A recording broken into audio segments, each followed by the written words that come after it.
Okay, so I've got 3 mental health hacks that really help me with my PMDD symptoms. And don't worry, they're not too woo-woo, out there, or difficult to do.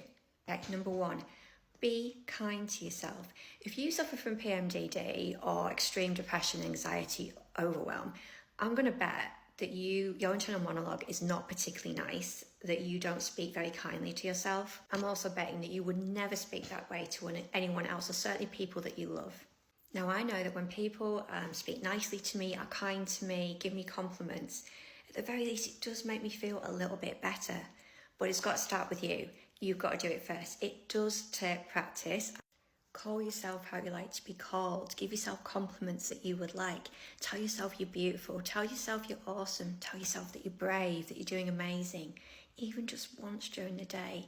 I know it might feel a bit weird and it's really hard when you've been going through so much, but promise, give it a go. It really does work.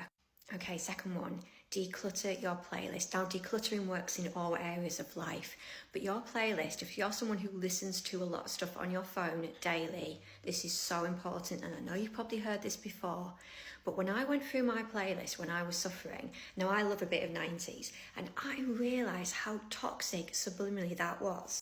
Honestly, it was songs about weak women whose happiness was dependent on others, especially men, who were obsessed with people doing things for them and not being the hero in their own story. It wasn't good.